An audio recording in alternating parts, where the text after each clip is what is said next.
मी आमच्या एनजीओ विषयी थोडक्यात माहिती या ठिकाणी देतो. आमचं एनजीओ गेले 12 वर्ष महाराष्ट्रातील विविध भागात ऑनलाईन आणि ऑफलाईन दोन्ही माध्यमातून कार्य करत आहे. गेल्या 12 वर्षात आम्ही महात्मा गांधीजींचा खेड्याकडे चला आणि स्वामी विवेकानंद आणि रामकृष्ण परमहंसांचं शिव भावे जीवसेवा या तत्वानुसार आमचं एनजीओ काम करत आहे. गेल्या 12 वर्षात आम्ही पर्यावरण, शिक्षण, ग्रामीण विकास, आरोग्य, महिला सबलीकरण अशा विविध क्षेत्रात आमचं एनजीओ कार्यरत आहे. आमच्या एनजीओच्या माध्यमातून जी काही समाजाची सेवा करण्यासाठी आम्हाला संधी मिळते, त्याबद्दल निश्चितच आम्हाला खूप अभिमान वाटतो. आमच्या एनजीओची एक छोटीशी व्हिडिओ क्लिप मी या ठिकाणी शेअर करतो. नंतर आपण आजच्या संवाद सारथी व्याख्यानमालेला सुरुवात करू.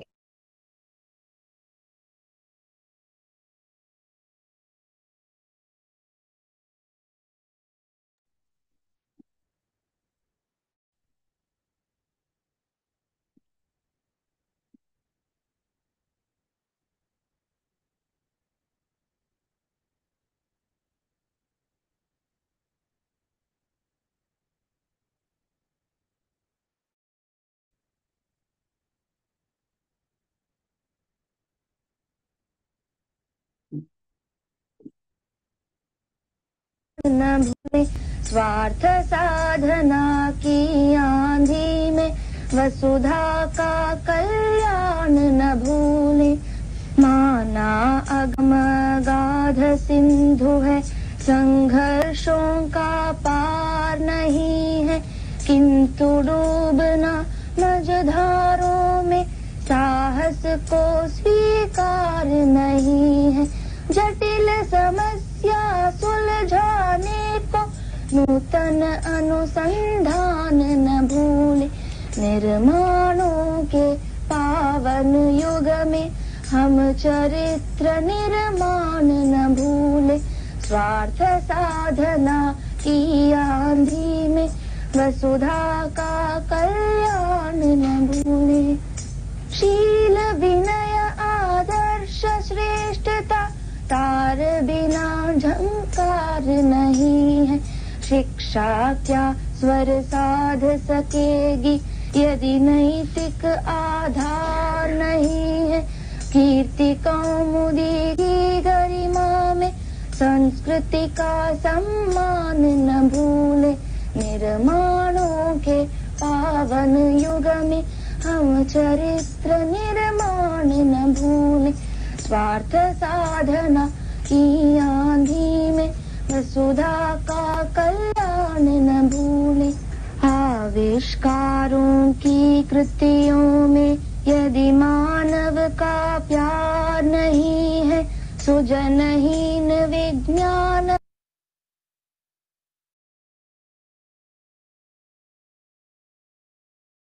कोरोना काळात जेव्हा आमचे सर्व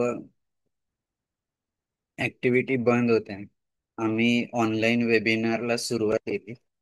ज्याच्यात अगदी ग्रामीण विकासापासून कृषी प्रक्रिया उद्योग असतील, शेतीच्या विविध पद्धती, millets farming, natural farming, organic farming, yogic farming, ही ज्याद्वारे शेतकऱ्यांचं आणि शेतीवर अवलंबून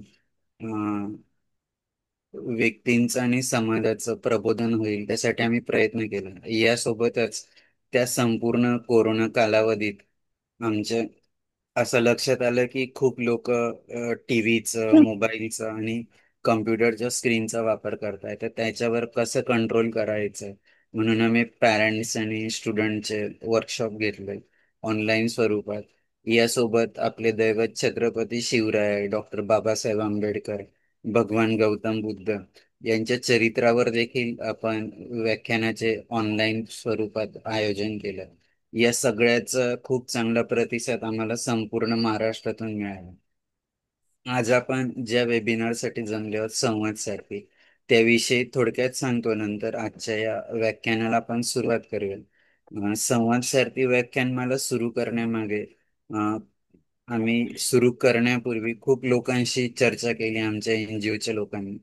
आणि असं जाणवलं की आपण असा काहीतरी उपक्रम सुरू करता येईल का की ज्याच्यात संवाद असेल आणि कोणाला तरी व्यक्त त्याचं जीवन करता येईल, असं आपण काही करू शकतो का, असं खूप चर्चा केल्यानंतर आमच्या प्रमुख मार्गदर्शिका भावनाताई विस्फुटर यांच्या मार्गदर्शनाखाली 15 ऑगस्ट 2022 ला संवाद सारथी व्याख्यानमालेची सुरुवात झाली.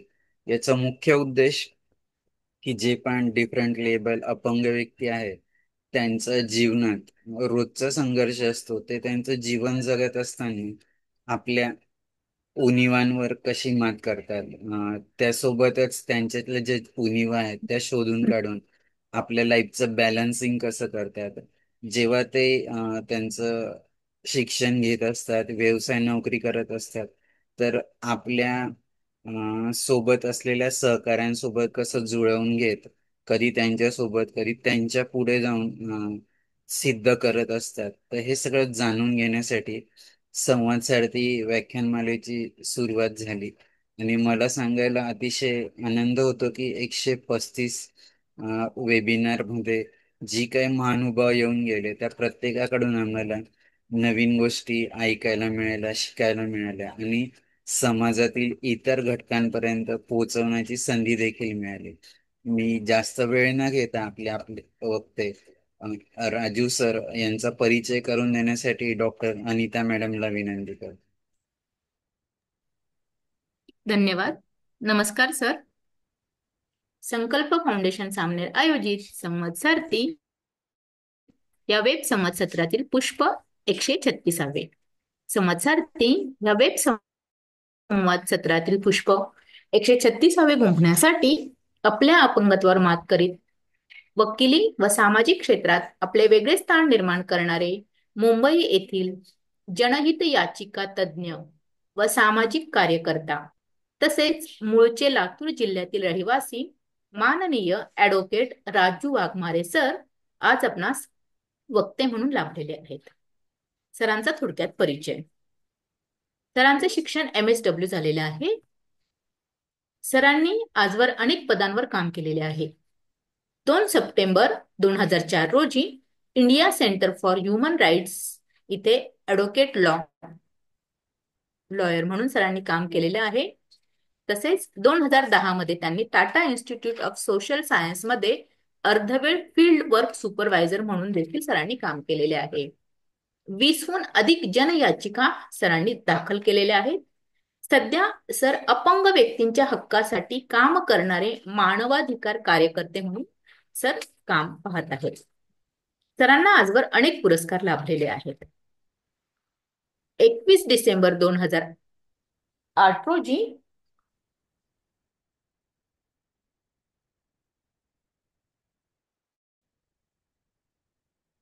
सॉरी 21 डिसेंबर 2008 रोजी राष्ट्रीय पातळीवर अलाहाबाद येथील स्वराज्य विकलांग सेवा समितीने सर्वोत्तम अपंग कार्यकर्ता म्हणून सरांना सन्मानित केले आहे. 2008 मध्ये महाराष्ट्र राज्य पातळीवर अपंग लेखा प्रतिष्ठानाने सर्वात प्रेरणादायी व्यक्ती म्हणून सरांना सन्मानित केलेले आहे. 2016 मध्ये समर्पण संस्था गाजीपूर कडून सरांना आदर्श पुरस्कार देखील लाभलेला आहे. 2016 मध्ये मुंबई येथे अवयवदानांची मोहिमेसाठी देखील सरांना सन्मानित करण्यात आलेले आहे. 2017 साली श्री लालजी मेहरोत्रा फाउंडेशन तर्फे देखील सरांना उत्कृष्टता पुरस्कार लाभलेला आहे. महाराष्ट्र समाजसेवा अधिकारी संघटनेकडून देखील सरांना पुरस्कार लाभलेला आहे. तसेच 2021 रोजी कोविड योद्धा पुरस्कार देखील महाराष्ट्र राज्यपालांकडून सरांना लाभलेला आहे. असे सरांना आजवर अनेक पुरस्कार लाभलेले आहे. मानवतावादी पुरस्कार बीइंग सेवक ट्रस्ट कडून देखील सरांना लाभलेला आहे. सरांनी आजवर अनेक उत्कृष्ट व्यावसायिक कामगिरी देखील केलेली आहे. सरांनी संगणक अभ्यासक्रम, नॅबसाठी टेलिफोन ऑपरेटरचा अभ्यासक्रम, स्पीकर्स अकॅडमी मुंबईकडून टेलिमार्केटिंगचा अभ्यासक्रम, असे अनेक अभ्यासक्रम सरांनी नॅबसाठी किंवा आपल्या बांधवांसाठी सरांनी तयार केलेले आहेत. नोव्हेंबर 2020 मध्ये त्यांनी बी विथ मी ही हेल्पलाईन देखील सरांनी सुरू केलेली आहे. सरांना क्राफ्ट आणि म्युझिक ऐकणे हा सरांचा आवडता छंद आहे. तर असे हे आपले जे आजचे वक्ते आहेत माननीय ऍडव्होकेट राजू वाघमारे सर, वसा समृद्ध विधी सेवेचा या विषयावर आज आपल्याशी संवाद साधणार आहेत.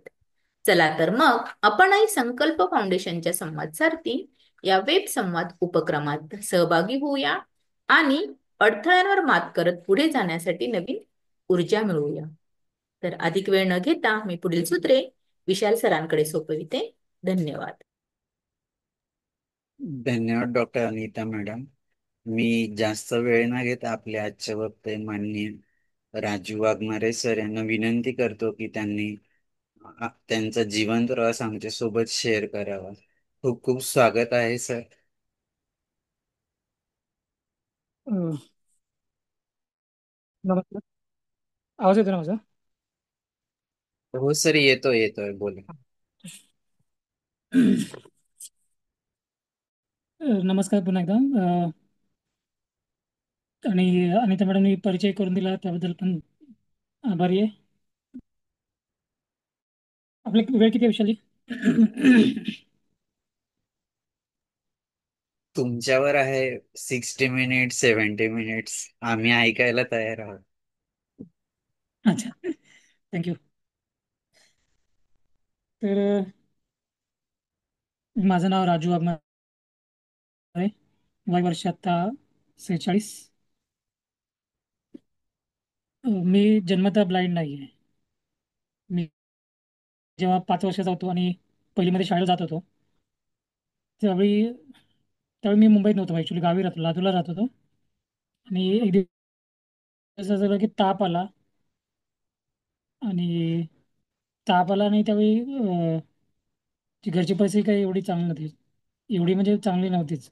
घरचे लोक कामाला जायचे शेतामध्ये, दुसऱ्याच्या शेतामध्ये, आणि घरी मी एकटा असायचो आणि माझे आजोबा असायचे. ते चप्पल वगैरे याचं काम करायचे. ताप आला आणि मग सॉरी, ताप आल्यानंतर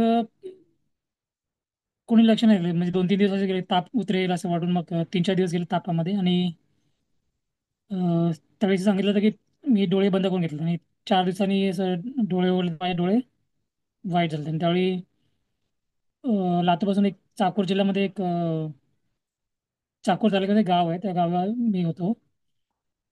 आणि तिथे डॉक्टर वगैरे तर कोणी जवळ नव्हतेच डॉक्टर. आणि इवन दवाखान्यात जायचं म्हटलं तर तिथून दिवसातून एकदाच बस यायची. ट्रान्सपोर्टचं काही साधन नव्हतं.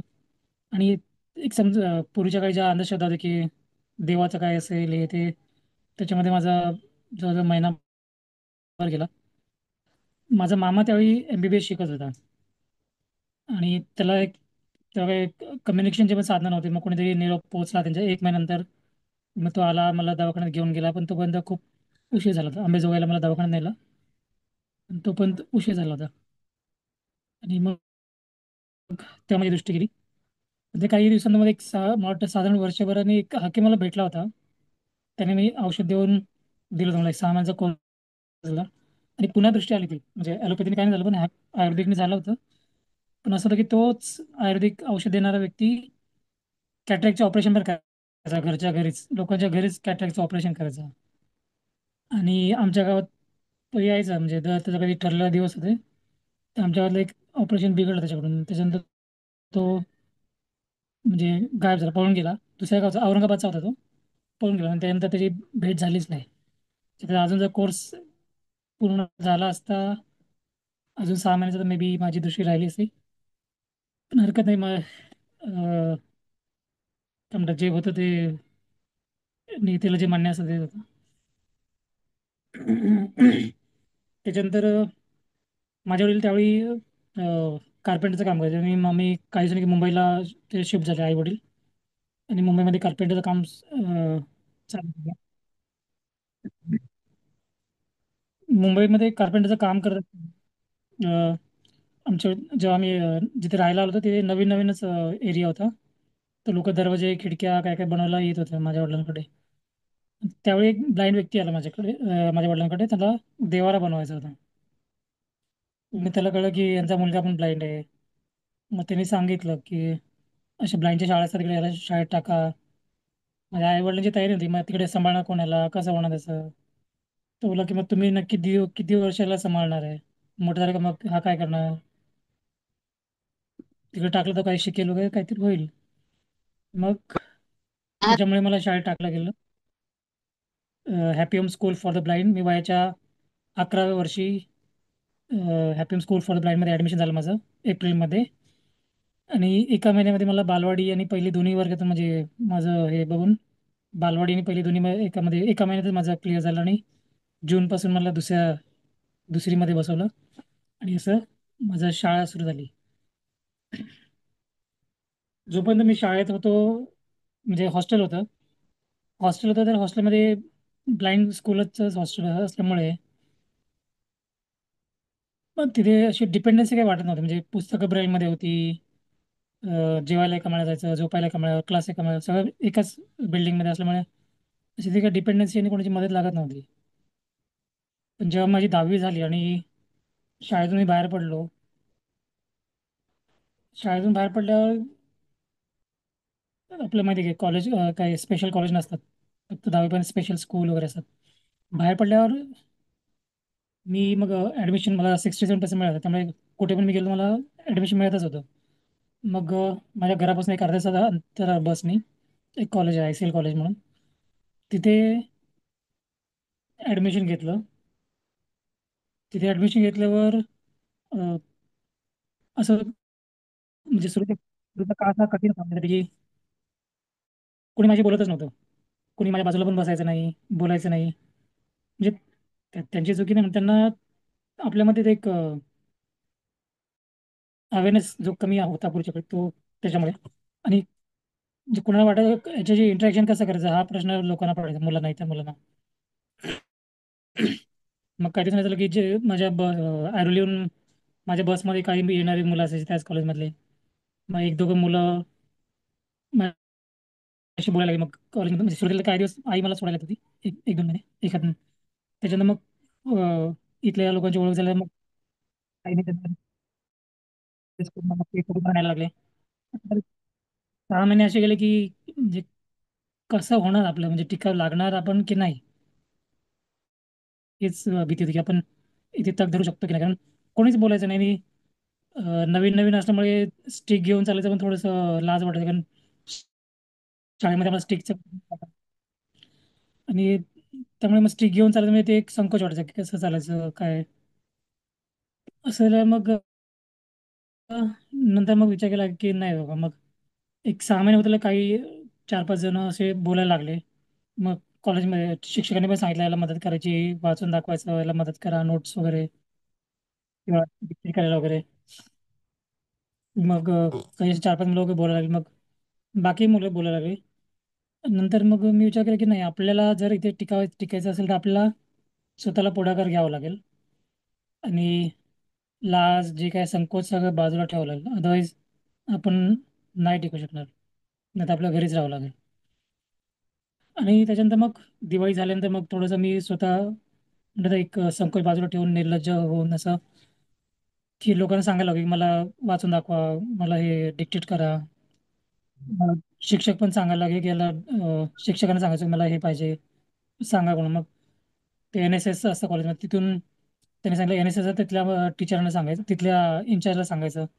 मग त्यांना सांगितलं. मग त्यांनी काही मुलांना जिम्मेदारी दिली की याला मदत करायची. मग असं करत करत मदत मिळायला सुरू झाली, म्हणजे 6 महिन्यानंतर, दिवाळीच्या नंतर. 12वीला आलो तेव्हा असं झालं की सगळ्यांच्याच परीक्षा होत्या 12वीच्या वेळी. त्यावेळी पण असं झालं की म्हणजे रिडिंग रायटिंगसाठी, नोट्स डिक्टेशनसाठी खूप त्रास झाला. अ, आमच्या शाळेमध्ये गणपती बसायचा, म्हणजे गणपती सण साजरा केला जायचा शाळेमध्ये. आणि तर एक शाळा सोडली होती नुकतीच, तर पहिल्या वर्षी पण गेलो होतो, दुसऱ्या वर्षी म्हणजे 12वीला असताना पण मी गणपतीच्या उत्सवासाठी गेलो. एक शेवटचा दिवस असतो त्या दिवशी बाहेरच्या जे माझे विद्यार्थी असतात त्यांना शाळेमध्ये अलाउड असते येण्यासाठी. रात्रभर जागरणासाठी आणि मग त्या जागरणाच्या रात्री मग शाळेत गेलो. तिथे आमचे सिनियर विद्यार्थी पण आले होते. काही ज्युनियर होते, सिनियर होते. सिनियर विद्यार्थीमध्ये एक माझा मित्र होता, अख्तर नावाचा. आणि तो आला. तर, आम्ही भेटलो. मग तू काय करतो, मी काय करतो, सगळ्या गप्पा वगैरे झाल्या. त्याला विचारलं तर तो म्हणे की मी सोशलॉगचा कोर्स करतो. सोशलॉग म्हटलं काय असतं ते? तुला सोशलॉग म्हणजे दुसऱ्याला हेल्प करायचं. म्हटलं म्हणजे काय असतं, कसा असतो कोर्स? तुला आता काही कळणार नाही. तुझं जेव्हा ग्रॅज्युएशन होईल तेव्हा मला भेट, तेव्हा मी तुला सांगतो काय करायचं.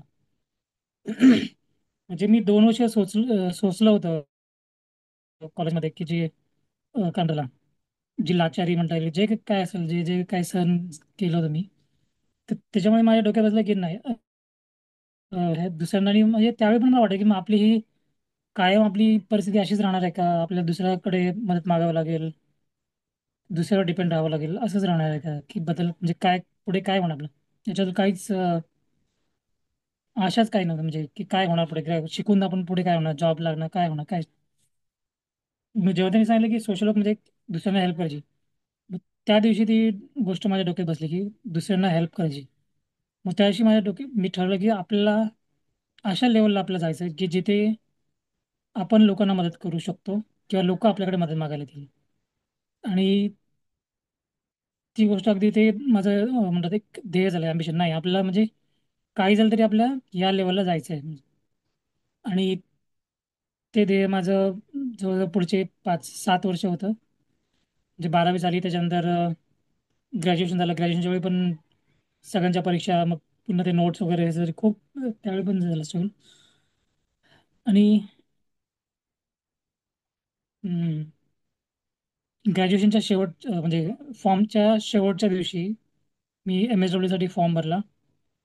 कारण माझी परिस्थिती पण काही चांगली नव्हती. हम्म, पैशाची वगैरे admit करून शेवटच्या दिवशी फॉर्म भरला. आणि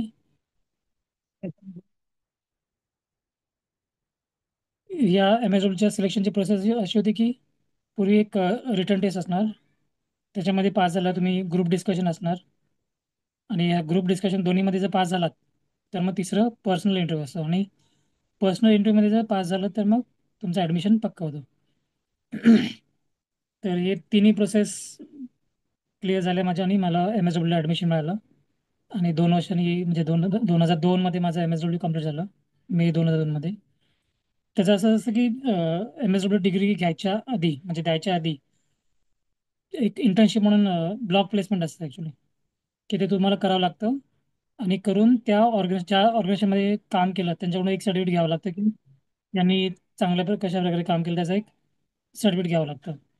ते सर्टिफिकेट मिळाल्यानंतरच डिग्री मिळते. तर 2002 मध्ये, जेव्हा, सॉरी, 2004 मध्ये माझं 2002ला ॲडमिशन झालं आणि 4 मध्ये पास झालो मी. तर 2004च्या एप्रिलमध्ये मी India Centre for Human Rights Law Network, तिथे मी एक एक महिना काम केलं होतं. आणि तिथे जेव्हा मी काम करायला गेलो, म्हणजे एक्सपिरियन्स म्हणजे सर्टिफिकेटसाठी, तर त्यांनाही प्रश्न पडला की ह्याला काम काय द्यायचं, हा ब्लाइंड आहे, हा काय करणार.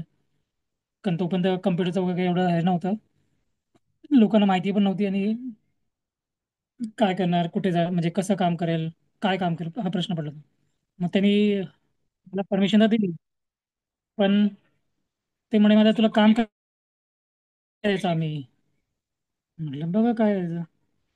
मग त्यांनी म्हटलं की तुला जे वाटेल ते तू काम कर, तुला काय काय करू शकतोस तू, तुझ्या हिशोबाने तू, तुला जे जे जमेल ते मीटिंगमध्ये, तर तुला जे जे जमेल ते तू कर म्हणाले. मग आता करायचं काय? तर मग मी त्यावेळी स्पेशल एम्प्लॉयमेंट एक्सचेंज होतं. मग त्याचा एक सर्वे केला की स्पेशल एम्प्लॉयमेंटमध्ये किती लोकांना अनएम्प्लॉयड आला. जो माहिती असेल लोक मे बी सगळ्यांना, की पूर्वी जर गव्हर्नमेंटमध्ये तुम्ही नाव नोंदवलं असेल स्पेशल एम्प्लॉयमेंटमध्ये, आणि जर तुम्हाला 2 वर्षात जॉब नाही मिळाला तर गव्हर्नमेंटकडून पेन्शन मिळत होती. मग त्याचा सर्वे केला. आणि ज्या ज्या गव्हर्नमेंटच्या स्कीम्स होत्या त्याचं एक डॉक्युमेंटेशन केलं. आणि अशा काही इश्यू काही काही फाइंड आउट करून समाज कल्याणचे, ह्याच्या गव्हर्नमेंटच्या, सेंट्रल गव्हर्नमेंटच्या स्कीमचं एक एक डॉक्युमेंटेशन करून त्यांना दिलं, म्हणजे म्हणजे बऱ्याच शेवटी. आणि मग माझं इंटर्नशिप संपलं, मला डिग्री मिळाली. डिग्री मिळाल्यानंतर प्रश्न, जॉब कुठे मिळणार आपल्याला? आणि मग जवळ मी 6 महिने म्हणजे काही ठिकाणी इंटरव्ह्यूला गेलो, काही लोकांनी दारातून झाकलून दिलं की आम्हाला ब्लाइंड नको, म्हणजे आतमध्ये पण नाही बोलवलं घेतलं. आणि काही लोकांनी आतमध्ये घेतलं, म्हणजे आम्हाला तुम्ही काम कसं करणार, तुम्ही येणार कसं, जाणार कसं, आणि आम्ही तुमची रिस्क नाही घेऊ शकत, आणि किती तुम्ही काम करणार, असे सगळे डाऊट काढून अं, हाकलून दिलं. इंडियन रेड क्रॉस सोसायटी जी आहे तिथे एक वेकेन्सी होती. तिथे त्यावेळी पगार होता MSW 10,000. आणि त्या इंटरव्ह्यूसाठी मी गेलो. त्याने माझा इंटरव्ह्यू घेतला, सगळं झालं, बोलणं वगैरे झालं. ते म्हणे आम्ही तुला 10,000 नाही देणार, 5,000 देणार, तू करत करणार का तू? मी म्हटलं नाही, तुम्ही नॉर्मल लोकांना 10,000 देत आणि मला 5,000 का? नाही, तू ब्लाइंड आहे, तू काम कसं करायचं मला नाही माहिती. म्हटलं तुम्ही आता मला बोलवलं कुठल्या आधारावर बोलवलं मला? माझं क्वालिफिकेशन बघूनच बोललं ना, इंटरव्ह्यू घेतला तुम्ही, आणि इंटरव्ह्यू घेऊन तुम्ही 5,000 द्यायला तयार आहात, 10,000 करणार? मी म्हटलं नाही करणार, मी मला 10,000 देत असाल तर मी करणार, नाही तर नाही करत. मग त्यांनी मला ॲग्री नाही केलं, आणि तो पण म्हणजे तिथे पण माझं सिलेक्शन नाही झालं. त्याच्यानंतर मग सप्टेंबरमध्ये मला, ऑगस्टच्या शेवटी मला फोन येतो की इंडिया सेंटरकडून की आम्ही आम्हाला, हां, महत्त्वाचं एक होतं की ज्यावेळी मी इंटर्नशिप करत होतो, एक अपंग हॉकर्सचा एक विषय चालला होता. आणि त्या अपंग हॉकर्स विषयी पण मी मग काही काम केलं होतं. मला ऑगस्टच्या एंडला फोन आला की आम्हाला अपंगासाठी काम करायचं आहे, आणि आमच्याकडे कोणी असं म्हणजे आतापर्यंत आम्ही काम नाही केलं आहे, तर तू आमच्यासोबत काम करशील का? म्हटलं चांगलं आहे, म्हणजे आपल्या शिक्षणाचा फायदा आपल्या कम्युनिटीसाठी होणार आहे, तर मी ती अट मान्य केली, आणि अ, मी तो होकार दिला. आणि मग 2 सप्टेंबर 2004 रोजी इंडिया सेंटर ह्युमन राईट्समध्ये जॉईन झालो. तिथे जॉईन झाले, मग जे मी आणि अजून एक माझे निलेश सिंगे म्हणून माझा एक कलिग, त्यावेळी कलिग होता, म्हणजे फ्रेंड आहे आता, तर तो सेव्हरल पाल्सी आहे, तो पण जॉईन झाला, त्याला कोऑर्डिनेटर म्हणून, आणि मी ॲज अ प्रोग्राम ऑफिसर म्हणून जॉईन झालो तिथे. मग माझा विषय कोणते कोणते घ्यायचे, कुठले कुठे आपण कुठून सुरुवात करायची अपंगाच्या विषयाचं, ते आमचं डिस्कशन चाललं होतं. आणि त्याच महिन्यात इलेक्शन होत्या, असेंब्ली लोकसभेच्या इलेक्शन होत्या. मग आमचा पहिला मुद्दा मग आम्ही तोच घेतला की इलेक्शन प्रोसेस जी आहे ती अपंगासाठी सोयीस्कर नाही, ॲक्सेबल नाही, म्हणजे सोयीस्कर ॲक्सेबल नाही आहे. मग काय काय ॲक्सेबिलिटी नाही आहे, कोणाकोणासाठी ॲक्सेबिलिटी नसते, ते सगळं आम्ही नोट डाऊन करून इलेक्शन कमिशनला लिहिलं की इलेक्शन प्रोसेस ही अपंगासाठी एक्सेल असली पाहिजे, आणि तर ती करावी. आणि याच्यात याच्यात आम्हाला लवकर कळवा म्हणून सांगितलं. तर ते म्हणे की हां, आम्ही अपॉइंटमेंट मागितली, आम्हाला भेटायचं याबद्दल विषयाबद्दल. मग ते भेटले, ते म्हणे असे किती अपंग लोक येऊन मतदान करणार, किती व्हीलचेअरवाले येणार, किती ब्लाइंड लोक येतात करा व्हीलचेअर मतदान करायला, आणि ब्लाइंड लोकांना एस्कॉर्ट वगैरे अलाउड आहे? तर म्हटलं एस्कॉर्ट अलाउड आहे, तो कोणतरी घेऊन जाईल त्याला सांगून मतदान करायचं काही आपलं सिक्रेट बॅलेट नसतं ना, म्हणजे कोणी त्याला सांगावं लागतं अगं आम्हाला या पार्टीला मतदान करायचं आहे, मग तो त्याच्या कशाहून तो आपल्या आम्हाला ज्या पाहिजे त्याच पार्टीला करेल, स्वतःच्या मनाने पण करू शकतो, तर आम्हाला स्वतंत्रपणे नाही करू शकत. सेम प्रोजेक्ट, सेम बाब व्हीलचेअरवर जे येतात त्यांच्यासाठी पण त्यांना कोणते घेऊन येणार, उचलून आणणार, हे सगळं. मग आम्ही तर ते बघू म्हणे, म्हणजे आता ते नाही करू शकत, नेक्स्ट टाइम. मग आम्ही नेक्स्ट टाइमला बघू म्हणे, पुढच्या इलेक्शनच्या वेळी. तर आम्ही मग त्यावेळी 1 जानेवारी त्याची 30 दाखल केली होती मुंबई हायकोर्टामध्ये. त्यावेळी डिसेबल राईट्स ग्रुप आणि इंडिया सेंटर आणि मी एक आणि निलेश सिंगे, अशा आम्ही 4 पिटिशनर होतो.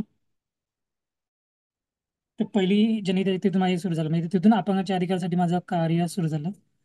त्याच्यानंतर 2005 मध्ये रेल्वेचा सर्व्हे केला. रेल्वेमध्ये ज्या काय काय अपंगासाठी या गोष्टी आहेत नाही आहेत, काय असल्या पाहिजे, इव्हन स्वतःच्या रेल्वेच्या स्वतःच्या गाईडलाईन्स होत्या 1998च्या. त्यानुसार त्या गाईडलाईनमध्ये म्हटलं की अपंगासाठी रेल्वे कशी सोयीस्कर असली पाहिजे, म्हणजे काय करायला पाहिजे, कुठले म्हणजे काय पॅरामीटर, काय काय व्हायला पाहिजे, सुविधा द्यायला पाहिजे. त्यांच्या स्वतःच्या गाईडलाईन्स त्यांनी अंमलबजावणी केली नव्हती. आणि त्याच्यानंतर मग त्यांना रेल्वेला पण लिहिलं की या तुमच्या गाईडलाईन्स आहेत आणि या गोष्टी व्हायला पाहिजे आपणसाठी. आणि रेल्वेने पण नाही ऐकलं. मग आम्ही 25 स्टेशनचा सर्वे केला मी, आणि ते प्रत्येक स्टेशनवर काय गोष्टी नाही आहेत आहेत असल्या पाहिजे त्याचा सर्वे कंपाईल रिपोर्ट केला, आणि तो घेऊन हायकोर्टात हे केला. मग ही दुसरी माझी नाही दुसरी नाही, ही तिसरी गोष्ट होती ऍक्च्युली. त्याच्या आधी 2005 मध्ये पण बॅकलॉग भरण्यासाठी आरटीआय एक आरटीआयचं कॅम्पेन केलं होतं. सगळ्या मंत्रालयाच्या सर्व डिपार्टमेंटला आरटीआय पाडून किती वेकेन्सी भरल्या आहेत, किती बाकी आहेत अपंगाच्या, त्या कधी भरणार, त्या अशा गोष्टीवर पण एक जनतेची पण ती दुसऱ्या एका ऑर्गनायझेशन कंबाईन होती. तर असं म्हणजे हे माझं अधिकाचं काम सुरू झालं. मग डेफ लोकांना लायसन नव्हतं मिळत, त्याच्यासाठी काम केलं आहे. आता डेफ लोकांना लायसन मिळतं. नंतर गव्हर्नमेंटच्या वेबसाईट ज्या ॲक्सेबल नव्हत्या त्याच्यासाठी केल्यात. म्हाडामध्ये रिझर्वेशन 2%च होतं, म्हणजे 1995 कायदा येऊन पण 2%च त्यांचं रिझर्वेशन होतं. त्याच्यामध्ये वाढ झाली, म्हणजे त्याच्यासाठी पण काम केलं आहे. दुसरी एक मानवाचा स्टॉल, मानवाचे जे स्टॉल आहेत स्टेशनवर बऱ्याचशा महाराष्ट्रामध्ये, त्याच्यावरचा एक मुद्दा होता. अशा बऱ्याच जनतेचे केला. काही वैयक्तिक गोष्टी देखील अ, वैयक्तिक लोकांच्या रिट पिटिशन देखील केले आहेत. कोणाच्या प्रमोशनचा मॅटर होता, कोणाचा अजून बदलीचे मॅटर, असे अनेक मॅटर. 2000 I think. आणि रेल्वेची केस जर विशेष सांगायचं म्हणजे रेल्वेची केस 10 वर्ष, 2016 पर्यंत केस चालू होती, 2007 पासून 2016 पर्यंत. आणि आज जे रेल्वे स्टेशनवर जे म्हणजे मुंबईमध्ये असेल तर जिथे अपंगाचा डबा तिथे डिपर वाजतं, बऱ्याच ठिकाणी एक्सेलेटर लावलेत पूर्ण भारतभर. लिफ्ट बसवल्या गेल्या आहेत, लो हाईट विंडो केलेल्या आहेत, ॲक्सेबल टॉयलेट बनवले गेले आहेत. तसंच ब्लाइंड लोकांसाठी प्लॅटफॉर्मच्या कडेला, म्हणजे त्यांना कळावं की कडा आली आहे, तिथे वेगवेगळ्या टॅक्टाईल बसवलेल्या आहेत.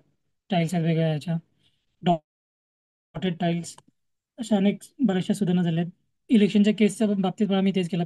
पहिली केस महाराष्ट्रामध्ये केली, आणि त्याच्यानंतर पूर्ण भारतभर, म्हणजे जे इंडिया सेंटर होतं ते 25 राज्यामध्ये काम करत होतं वेगळ्या मानवाधिकाराच्या विषयावर. Child rights, women right, Dalit right, refugee rights, HIV, environment, अशा बऱ्याचशा, जिथे जो ज्या राज्यात जो मेजर इश्यू असेल तो मेजर इश्यू असायचा, आणि त्याच्याशिवाय इतर पण असू दे.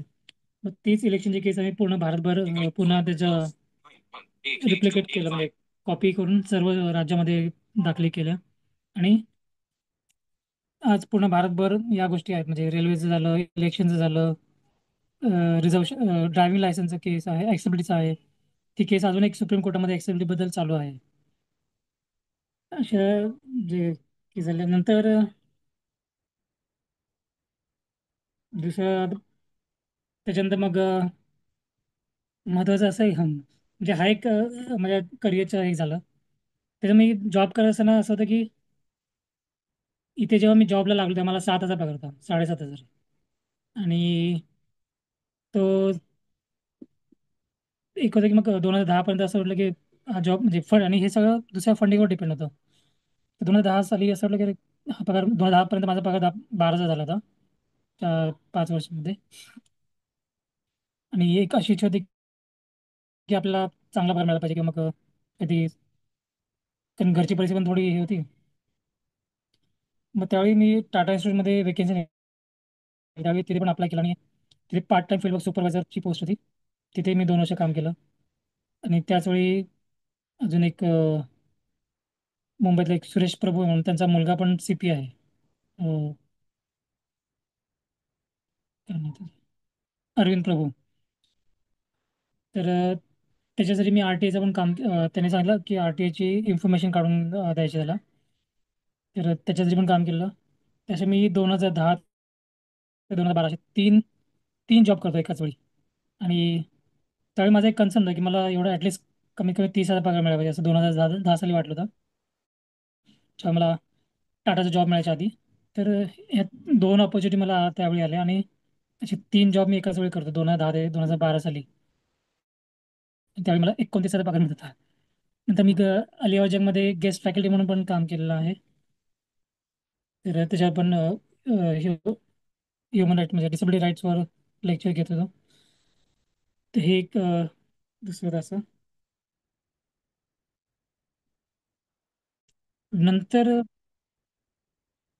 नंतर माझा एक म्हणजे 3 जॉब करत होतो, पण एक तसं असं होतं की हे किती दिवस चालणार, कारण कुठल्याही गोष्टीचं नक्की म्हणजे असं ठाम काही नव्हतं, कारण की इथे फंडिंग बंद झालं तर जॉब जाणार. गेस्ट फॅकल्टी टेम्पररी होतं. पार्ट टाइमचं होतं, ते पण आमचं कॉन्ट्रॅक्ट टाटामध्ये होतं, ते पण पार्ट टाइम बेसवर होतं. मग एक मनात इच्छा होती की नाही, आपलं कधी सिक्युअर असलं पाहिजे, म्हणजे स्टेबल इन्कम असलं पाहिजे, जेणेकरून आपला इतर काम पण काही करता यायला पाहिजे. फक्त जॉबवर म्हणजे जॉबमध्ये काय की जे आपल्याला करायचं जे ऑर्गनायझेशन सांगेल तेच करायचं असतं. तरी पण ह्युमन राईट्समध्ये असं फ्रीडम होतं की तुम्हाला जे इश्यू घ्यायचे ते घ्या आणि तुम्ही काम करा. आमची लॉयरची टीम होती, MSOची टीम होती. म्हणजे पहिलं काम फॅक्ट फाइंडिंग करणं आणि डॉक्युमेंटेशन करणं असं काम असायचं. आणि त्यानंतर मग त्याच्यासह बसून चर्चा व्हायची, कसं कोर्टात वाद व्हायला युक्तिवाद व्हायला पाहिजे वगैरे. तर नंतर वाटलं की आणि तो मला जॉब सोडायचा पण नव्हता. मग आता एक ह्युमन राईटचा जॉब सोडायचा कारण त्याला व्हॅल्यू होतं खूप. आणि मग पण वाटत होतं की सिक्युअर कधी असलं पाहिजे. मग 2012 साली स्टेट गव्हर्नमेंटची ॲड आली आणि त्यात मी CET होती, कॉमन रिटर्न एक्झाम. त्याच्यामध्ये मी पास झालो. महाराष्ट्रामधून दुसरा होतो, दुसऱ्या नंबरला होतो, म्हणजे 45 लोकांपैकी. आणि त्यानंतर मग माझं सिलेक्शन ती सरळ सेवा भरती होती. त्याच्यानंतर मग जे हॉस्पिटलमध्ये मी जॉईन झालो as a social service superintendent म्हणून. आणि तिथे मला पहिले 6 महिने म्हणजे माझी posting actually Grant medical government कॉलेजमध्ये आहे. आणि तिथे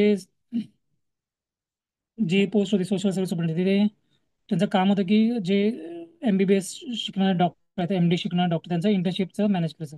आणि माझ्या आधी ऑलरेडी तिथे 2 लोक होते सोशल वर्करवाले. तर ते लोक मॅनेज करायचे आणि ते सगळं रिटर्नमध्ये असायचं. तर 6 महिने मी अक्षरशः अगदी बसून काढले, म्हणजे काही न करता. नंतर मग एक त्यांच्याकडून कळलं की एक OPD मध्ये कॅबिन आहे तिथे, सध्या काही नाही बंद. पूर्वी तिथे इन्क्वायरी सेंटर होतं, आता बंद आहे. मग माझ्या HOD बोलून मग सांगितलं HOD की बाबा मग तिथे मला बसता येईल का, तिथे मी येणाऱ्या पेशंटला माहिती पण देऊ शकतो किंवा काउन्सिलिंग करू शकतो. आणि तिथे एक सिनियर सिटीजनची OPD पण होती. की म्हटलं त्यांना मी काउन्सिलिंग करता येईल. आणि मग मीच इनिशिएटिव्ह घेऊन तिथे अ, ती केबिन मला मिळाली आणि तिथे काउन्सिलिंग सेंटर सुरू झालं ज्येष्ठ नागरिकांसाठी. आणि माहिती काय लोकांचा इंटरेस्ट जवळच होता, त्यामुळे लोकांना पण माहिती देण्याचं काम चाललं. त्यावेळी असं कळलं की आणि पूर्वी फक्त जे हॉस्पिटलच होतं की ज्याला ऑथॉरिटी होती सर्टिफिकेट देण्याची, बाकी कुठल्याही हॉस्पिटलला सर्टिफिकेटची ऑथॉरिटी नव्हती. आणि होती पण जिल्हा लेवलला फक्त एकच दिवस असायचा.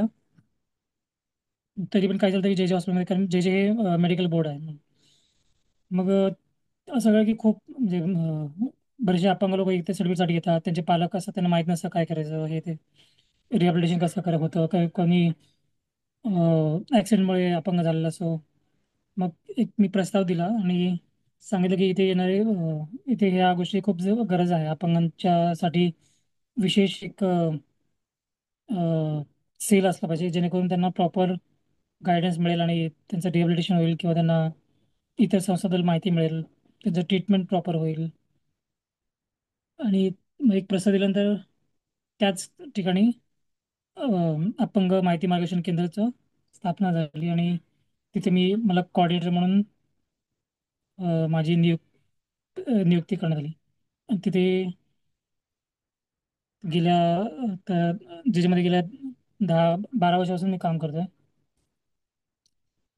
आणि हे सेंटर पण स्थापन होऊन जवळजवळ आता एक 4-5 वर्ष झालेत. याच सेंटरद्वारे साधारणपणे 3,000 युटिलिटीचं कार्डचं वाटप केलेलं आहे मी. कारण समाज कल्याणकडे कार्ड येऊन पडलं होतं आणि त्यांच्याकडे वाटप करण्यासाठी काही साधनच नव्हतं. आणि मग त्यांनी एकदा काही चौकशीसाठी आले त्याच्यामध्ये, त्यांनी ते पाहिलं सेंटर. तर त्यांनी विचारलं की आमचे कार्ड आमच्याकडे खूप पेंडिंग आहे, तर वाटप काय? म्हटलं हो. ते जवळजवळ मला 11,000 कार्ड दिले होते. आणि पण मग आम्ही कॅम्प वगैरे लावण्याचा प्रयत्न केला, पण नाही झाले सगळे. आणि पुन्हा त्यांना काही निर्णय बदलला तर त्यांनी कार्ड घेऊन पुन्हा वेगवेगळ्या एरियातल्या जे शाळा वगैरे आहेत अपंग आहेत, त्यांना द्यायचं ठरवलं. तर असं माझा म्हणजे प्रवास आहे. आणि आताही ज्याच्यामध्ये जे सेंटर त्यांना त्यांच्या सर्व्हिसविषयी गायडन्स करणं, त्यांचं स्टेटस बघायचं, काय प्रॉब्लेम आहे ते सॉल्व्ह करून द्यायचं, रिहॅबिलिटेशनसाठी मदत करायची, वेगळ्या संस्थांचे संपर्क करून द्यायचे, अशा गोष्टी तिथे होत असतात. आणि म्हणजे असा माझा एक एकंदरीत प्रवास आहे आतापर्यंत. खूपच छान राजू सर. तुमचा प्रवास अगदी तुम्ही सांगितलं की अगदी संघर्षातून म्हणजे खेड्यातून, आणि ते पण अगदी कष्टातून आईवडिलांनी तुम्हाला वाढवलं, आणि आज तुम्ही एका सरकारी संस्थेत चांगल्या पोझिशनला जॉब करतायत. आणि जसं तुम्ही सांगितलं की स्टेबल इन्कम आणि सिक्युअर जॉब पाहिजे म्हणून लढा होता, आणि तो तुम्ही मिळवला.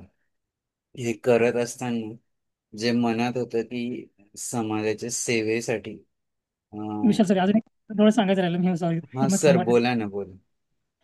मग हे करत होता आता, हा गव्हर्नमेंटमध्ये जॉब लागला. आणि एक महत्वाची गोष्ट झाली की 2006 मध्ये तेव्हा मी फक्त एकटा जॉबला होतो, आणि माझे बरेचसे मित्र होते की ते त्यांना जॉब नव्हता मिळाला. म्हणजे ते पण गरीब झाले होते, माझ्या शाळेतले होते. आणि तर काय झालं की 2005 साली एक NTPC, national thermal power corporation, त्यांनी एक ॲड दिली होती. त्याच्यामध्ये त्यांनी म्हटलं की तुम्ही एक बिझनेस आयडिया द्या, आणि बिझनेस आयडिया द्या, तिचं आम्हाला आवडली तर आम्ही तुम्हाला फंडिंग देऊ बिझनेस करण्यासाठी.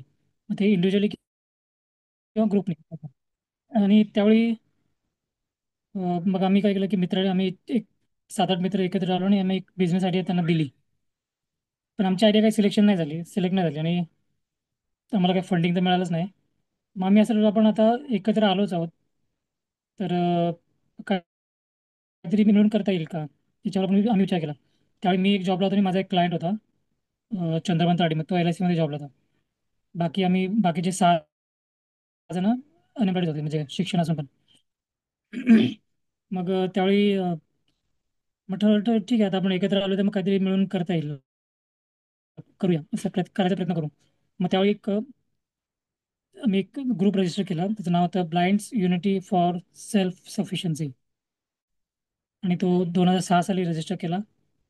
आणि त्याच्या माध्यमातून आम्ही प्रयत्न केला की मध विकणं, किराणा विकणं, असं काही ट्राय केला की जेणेकरून बाकीच्या लोकांना इन्कम मिळेल. आणि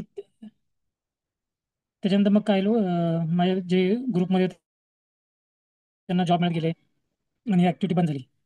ही ऍक्टिव्हिटी बंद झाल्यावर नंतर सगळ्यांना जॉब मिळाला, सगळे मग आपापल्या ह्याच्यात होते बिझी. 2020 मध्ये जेव्हा कोविड सुरू झाला, त्यावेळी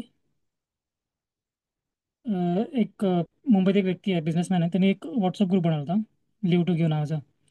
आणि कुणाकडून तर त्याला माझी माहिती मिळाली, आणि त्यांनी मला पण त्या ग्रुपमध्ये अपंगाचा प्रतिनिधी म्हणून ऍड केलं, की जेणेकरून ज्या अपंगांना काही राशनची गरज असेल, औषधाची गरज असेल, काही पण त्यावेळी गरज असेल, ज्यावेळी इंजेक्शन वगैरे होतं कोविड काळामध्ये, तर ते त्यांना मदत करता येईल असं म्हणून. मग ते केल्यावर त्यांनी ॲड केलं मला. आणि मग ते एक काम सुरू झालं की अपंगांना काही मदत औषधं, राशन हे ते. आणि त्याच म्हणजे हे एप्रिलमध्ये झालं. आणि जुलैमध्ये माझी एक फ्रेंड होती, माझी MSWची ज्युनियर, तर ती सध्या दुबईमध्येच आहे काय. मग एकदा बोलता बोलता तिच्याशी बोलत असताना तिने विचारलं काय करतोय आता कोविड चालू वगैरे. मग सांगितलं असं ग्रुपमध्ये आहे मी, आणि अ, जशी रिक्वेस्ट असेल, लोकांची काय गरज असेल त्याप्रमाणे मदत चालू आहे. तर ती त्यावेळी प्रधानमंत्री फंडमध्ये पैसे देत होती. तर ती म्हणे, अरे मी प्रधानमंत्री फंडमध्ये पैसे देते, मला माहीत नाही त्या पैशाचं काय होतं, तर मी या महिन्यापासून तुला पैसे देईन, आणि तू तू तुझ्या अपंग मित्रांना, म्हणजे अपंग बांधवांना मदत कर याच्यातून. औषध काय जे काय लागेल त्याप्रमाणे. मग ठीक आहे, तिने तेव्हा मग दरम्यानला 20,000 रुपये द्यायला सुरू केले. आणि अशी आमची संस्था बंद झाली, म्हणजे ॲक्टिव्हिटी बंद झाल्या त्या आमच्या बस संस्थेच्या. त्या ॲक्टिव्हिटी मग आम्ही एक मीटिंग घेतली आणि ठरवलं की आपण मग, कारण सगळ्यांकडे जॉब होते जे आम्ही ग्रुपमध्ये होतो. मग आम्ही ठरवलं की आपल्याकडे जॉब आहे, ज्यांच्याकडे जॉब नाही, कारण बरेचसे अपंग लोक आमच्या ओळखीतले जे हॉकिंग करत होते, बेगिंग करत होते, सगळंच बंद झालं. ट्रेन बंद, सगळं बंद. मग त्यावेळी त्या ॲक्टिव्हिटी आम्ही पुन्हा सुरू केली. आणि 2021 पासून म्हणजे अगदी खूप चांगल्या प्रकारे आमच्या ॲक्टिव्हिटी सुरू झाल्या. म्हणजे वर्षात आमच्या 4 कार्यक्रम असतातच. एक तर जूनमध्ये एज्युकेशन फाउंडेशन डे असतो, त्यावेळी मी अपंगांच्या मुलांना एज्युकेशन साहित्य वाटप करतो. एक जागतिक फ्रेंडशिप डे असतो, त्यावेळी जे व्हॉलेंटियर मित्रमंडळी आम्हाला मदत करतात किंवा मदत करतात, त्यांच्यासोबत तो साजरा केला जातो. मग नोव्हेंबरमध्ये एक आमचा अन्नदानाचा प्रोग्राम असतो. जी जी मैत्रीण मला मदत करते, तिच्या वडिलाच्या पुण्यतिथीनिमित्त म्हणजे ज्येष्ठ नागरिक दिन आणि अन्नदानाचा एक कार्यक्रम असतो. आणि मार्च महिन्यामध्ये आम्ही महिला दिनाच्या दिवशी आम्ही एक निर्जरा पुरस्कार म्हणून देतो, ज्याच्यामध्ये ज्या महिला अपंगांसाठी काम करतात किंवा अपंग आहेत आणि अपंगांसाठी काम करतात, अशा महिलांना निर्जरा पुरस्कार देतो.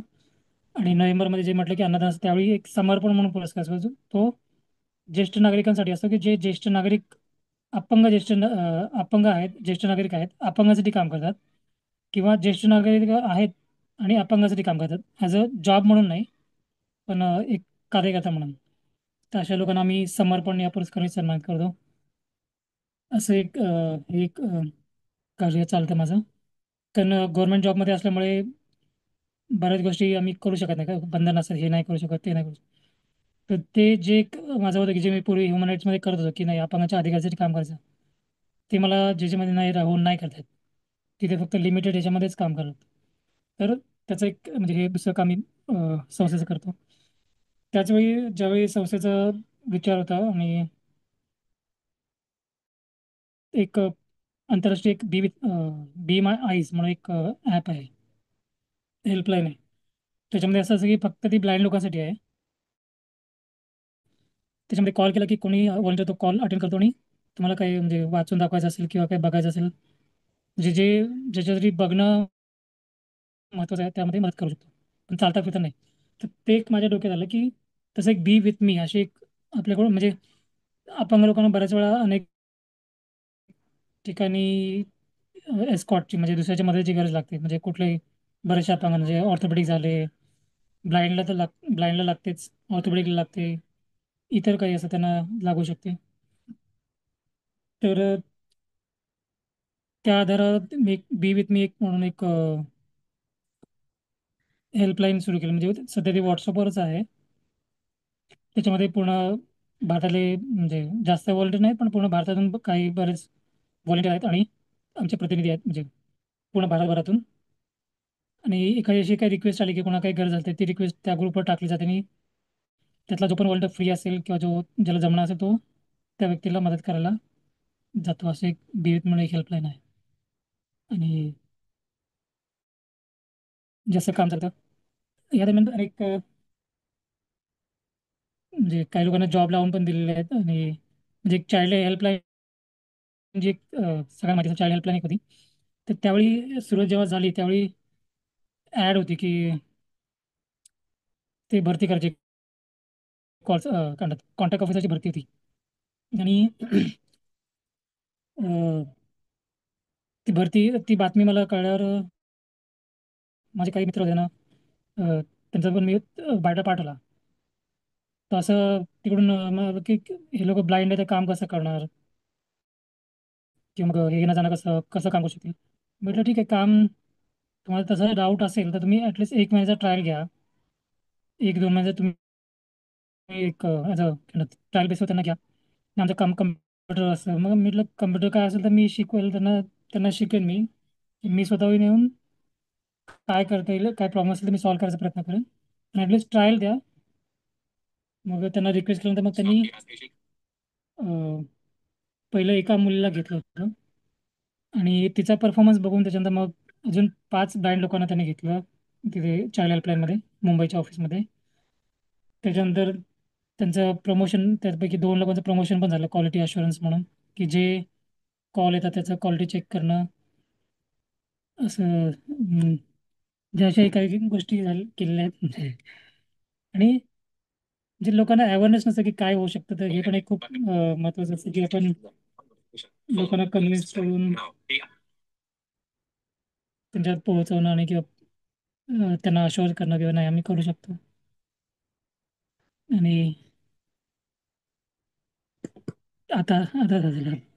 राजू सर, ठीक आहे. कोविडमध्ये तुम्ही भरपूर लोकांना घरी जाऊन रेशन दिला तुमच्या बंधूंच्या सहाय्याने, तर तेही उल्लेख केला असता बरं पडेल.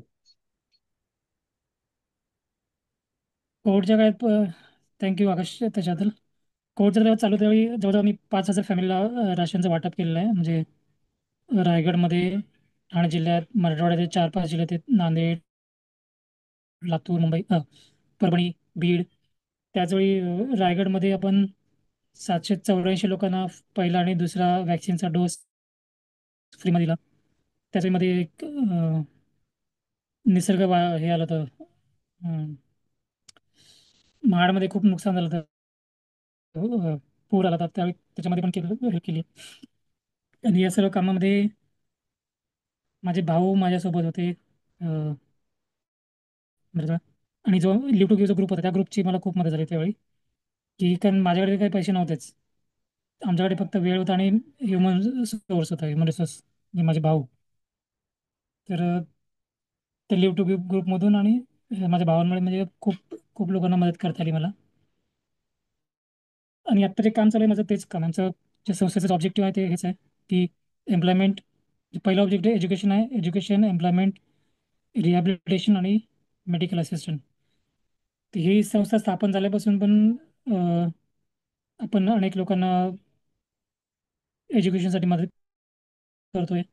एम्प्लॉयमेंटची पण काही लोकांना मदत केली आहे. जास्त मोठ्या प्रमाणात नाही करू शकलो पण करतो. आणि मेडिकलचं तर आहेच. आणि सध्या जे काम चालतं हे फक्त जे आम्ही मेंबर आहोत संस्थेचे, तेच आम्ही दर महिन्याला कॉन्ट्रीब्युशन करतो, की ज्याला जसं प्रत्येकाच्या क्षमतेप्रमाणे कॉन्ट्रीब्युशन करतात. आणि एखादी काही मोठी गोष्ट असेल, इव्हेंट असेल, त्यावेळी वेगवेगळ्या लायन्स क्लब, रोटरी क्लबकडून आपण फंडिंग रेज करून जे पण गरजू आहेत त्यांची मदत करण्याचा प्रयत्न करतो. आणि सर, तुम्ही मुंबई आणि उपनगरामधल्या अनेक संस्थांमध्ये मोफत अपंगांच्या कायद्याची माहिती देत आहे. आजपर्यंत खूप लोकांपर्यंत पोहोचलाय तुम्ही. हां, तर ह्युमन ती पण राईट्समध्ये एक ह्युमन राईट्समध्ये होतो ना, तेव्हा मी बऱ्याचशा ट्रेनिंग पण घेतल्या. कारण आमचं पहिलं ट्रेनिंग इथे झालं, गडचिरोलीला ट्रेनिंग घेतलं. गडचिरोली, नागपूर, भंडारा. तिथे पण मी ह्युमन राईट्स म्हणजे अपंग कायद्याबद्दल आणि RTI ॲक्ट याच्याबद्दल ट्रेनिंग घेतलेलं आहे. त्याच्यानंतर वेगळ्या कॉन्फरन्स, इलेक्शन राईट्सबद्दल, वोटिंग राईट्सबद्दल राष्ट्रीय स्तरावरची कॉन्फरन्स पण मुंबईमध्ये 2 कॉन्फरन्स झाल्या होत्या. त्याच्यानंतर आता एक सगळ्यात लेटेस्ट म्हणजे 2017 साली, 2017-18 साली 3 दिवस एक फक्त डेफ लोकांची एक कॉन्फरन्स होती. 3 दिवसाची कार्यशाळा होती. त्यांना पूर्णपणे जो अपंग कायदा आहे त्याच्याबद्दल पूर्ण माहिती देऊन त्यांचे इश्यू सगळे समजण्यासाठी 3 दिवसाची कार्यशाळा होती, फक्त स्पेशल डेफ. अशी कार्यशाळा आतापर्यंत कधीच झालेली नाही आहे, फक्त डेफ लोकांनी केली असेल पण इतर कुठल्या संस्थांनी म्हणजे त्यांच्यासाठी केलं नाही. आणि त्या कार्यशाळेमध्ये पूर्ण महाराष्ट्रातून लोक आले होते.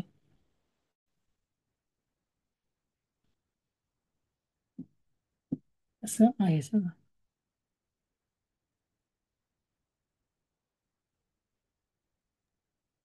राजू सर, खरोखर तुमचा प्रवास प्रेरणादायी आहे. सर, याच्यात तुमच्या संपूर्ण प्रवासात तुम्हाला जे काय हे सगळं कार्य करता आहात, म्हणजे तुमचा जॉब सांभाळून सोशल वर्क, तर हे करण्यासाठी एनर्जी कुठून मिळते की मला हे करायचंच आहे, आणि ते तुम्ही कसं टिकवून ठेवता? हे सगळ्यात महत्त्वाचं असतं ना की आपलं काय करायचं आहे हे आपलं आधी नक्की असलं पाहिजे. जेव्हा हे नक्की असतं आपल्याला काय करायचं आहे, मग त्यावेळी बाकीच्या गोष्टी काय म्हणतात, सगळे योगायोग जुळून येत असतात आणि मग आपल्या त्यासाठी एनर्जी आपलीच आपोआप निर्माण होत असते की मला हे करायचं आहे. बाकी दुसरा कुठला विचार नाही पाहिजे की कसं होणार, कधी होणार, काय होणार नाही. आपल्याला हे करायचं आहे म्हणजे करायचं आहे.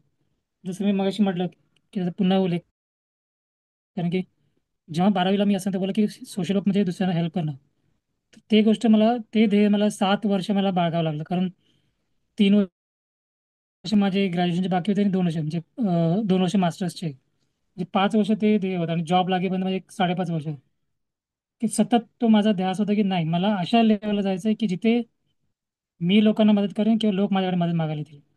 कारण ज्यावेळी मी लोकांकडे म्हणजे भीक मागितली की मदत मागितली होती की मला अभ्यास करायचा आहे, मला वाचून दाखवा, मला डिक्टेट करा नोट्स, म्हणजे की मला इथे जायचं आहे, ते ते एक खूप म्हणजे अगदी मनात हे होतं की नाही आपल्या आशा लावण्याचं आहे. मग ते जेव्हा झालं, योगाने मला तसंच म्हणजे तसाच जॉब मिळाला. ह्युमन राईट्स माझा पहिला जॉब जो होता तो मला ह्युमन राईट्स म्हणजे अधिकारासाठीच काम करतात. त्यावेळी अनेक लोक माझ्याकडे याचे केस त्यांचे प्रॉब्लेम घेऊन आणि त्यांना आम्ही मदत करत होतो. लोकांना माहिती दिली, माहिती करून ट्रेनिंगमध्ये लोकांना माहिती करून देण्यात आलं, राईट टू इन्फॉर्मेशनचं हे झालं. आणि म्हणजे त्या सगळ्यातून एक की ते हे असं ना की आपलं काम म्हणजे काम त्या दृष्टीनेच वाढत गेलं. आणि ते जे एक होतं एक जेव्हा आपल्याला हवं ते मिळतं त्यावेळी आपल्या ज्या इच्छा असतात ते अजून हे होतं की नाही आपला आपण योग्य मार्गावर आहोत. आणि त्याच्यामुळे एक जे आपल्याकडे हे असेल ना की आपल्याला नाही हे करायचंच आहे, कारण आपण सफर केलं, आपल्याला माहिती आहे की आपण काय सफर केलं आणि आपल्याला काय करायचं पुढे किंवा का करायचं, ह्या ज्या गोष्टी आपल्याला क्लिअर असेल ना, का करायचं आणि काय करायचं, तर म्हणजे आपलं एनर्जी वगैरे ते आपोआप निर्माण होतेच. आणि तसे आपले लोकही आपले भेटत जातात. सर, अजून या संपूर्ण प्रवासात तुमच्या जीवनातला सर्वोच्च आनंदाचा क्षण? सर्वोच्च आनंद पहिले 2 गोष्टी सांगता येईल. म्हणजे एक हसण्याची गोष्ट आहे, हसण्यावारी म्हणजे हसण्यासारखी गोष्ट आहे. 2008-9 साली ॲक्च्युली मी काम करतो, म्हणजे 2004 पासून मी काम करतो आणि खूप म्हणजे राईट्स बद्दल काम करणं, कारण हक्काबद्दल काम करणं लोकांच्या. ॲक्च्युली तोपर्यंत कुठल्याच संस्थेने केलं नव्हतं, म्हणजे हक्कांसाठी कुठली संस्था भांडत नव्हती. कारण उदाहरण सांगायचं म्हटलं तर एक ज्यावेळी 2007 साली जेव्हा मला ही रेल्वेची केस दाखल करायची होती जनित याचिका, तर आम्ही म्हणजे आमची संस्था आमच्या संस्थेला पहिलं पिटिशन नव्हतं बनायचं. आणि आम्हाला हे दाखवायचं की संबंधित काम करणारे जे संस्था आहेत ते त्याच्यात पिटिशन आहेत, म्हणजे जे नॅशनल फॉर द ब्लाइंड आहे, म्हणजे एनबी म्हणतो आपण त्यांना, national federation of the Blind आहे. नंतर त्यांना मी अप्रोच केला की अशा ज्या मी जनहित याचिका दाखल करतोय तर तुम्ही ॲज अ पिटिशन म्हणून या, कारण ऑर्थोपेडिकचा एक पाहिजे, ब्लाइंडचा एक प्रतिनिधी पाहिजे, कारण जेणेकरून कोर्टाला कन्व्हिन्स करतो की बाबा ह्या एक प्रतिनिधी आहेत आणि यांना माहिती आहे इश्यू, म्हणजे हे यांच्यातर्फे आम्ही हे इश्यू मांडतोय. तर ज्या एनबी संस्था जी National Association for the Blind आहे त्यांनी सहभाग घेतला नाही. ते आम्हाला नाही भाग घ्यायचा. National federation of the blind त्यांनी भाग नाही घेतला. या दोन्ही संस्था मुंबईमध्ये आहेत, पूर्ण भारतभर आहेत, पण त्यांनी भाग नाही घेतला. आणि आज त्याच संस्था की हे काम आम्ही केलं म्हणून गाजवतात. ज्या सुधारणा झाल्या ब्लाइंड रजिस्ट्रेशन झाले तर ते आम्ही केलं म्हणून गाजवतात. ठीक आहे, म्हणजे हे सांगायला मला काही भीती नाही वाटत की त्यांचं नाव. तर अशी गोष्ट आहे. तर ज्यावेळी मी हे अधिकारचं काम करतो, म्हणजे रेल्वेची केस केली, इलेक्शनची केस झाली, इलेक्शनच्या केसमध्ये पण आपण त्यांना बोलवलं होतं, पण ते इलेक्शनच्या केसमध्ये देखील ते पिटिशन म्हणून नाही आले. पण ज्यावेळी इंटरव्ह्यू टीओवर वगैरे गेले ते त्यांचंच नाव झालं की आम्ही केलं हे केलं. तर मला हरकत नाही म्हणायला, पण अपंगाचं काम झालं ते महत्त्वाचं आहे. तर हां, मग सांगण्याचा मुद्दा असं की 4-5 वर्ष मी काम केलं आणि त्यावेळी ॲड याच्या बऱ्याचशा की अवॉर्डसाठी की अपंग क्षेत्रात काम करणाऱ्या व्यक्तींना अवॉर्ड मिळणार, म्हणजे त्यांनी फॉर्म भरायचा, मग अवॉर्डसाठी सिलेक्शन वगैरे करून. तर चला म्हटलं मी असं एवढं महत्त्वाचं काम चाललं आहे अधिकाराचं हे ते, त्यावेळी दुसऱ्या कुठल्या संस्था करतच नव्हत्या हे काम, कारण एक तर केस कोर्टात जायचं म्हणजे नाव, त्या संस्थेचं नाव रेकॉर्डला येतं गव्हर्नमेंटच्या विरोधामध्ये, की हे मग त्यांना काय फंडिंग मिळणार, ते बंद होईल, ती त्यांना भीतीवर असायची. फक्त आमची जी ह्युमन राईट्स लॉ नेटवर्क होती ती पूर्ण भारतभर हे काम करत होती. मग त्यावेळेस असं वाटलं की आपण आपल्याचा कुठे उल्लेख नाही होत, कोणी आपला ह्याच्यानं अवॉर्डसाठी विचार नाही करत आहे. आपल्याला पण अवॉर्ड मिळाला पाहिजे, म्हणजे काहीतरी, म्हणजे जेणेकरून आपलं नाव लोकांच्या पब्लिसिटी होईल आपली हे असं. म्हणजे त्यावेळी त्यावेळी ॲक्च्युली यंग होतं, म्हणजे लहान होतो खूप वयाने, पण मग त्यावेळी अशा डोक्यात आला विचार. आणि त्याच वर्षी पहिला अवॉर्ड मला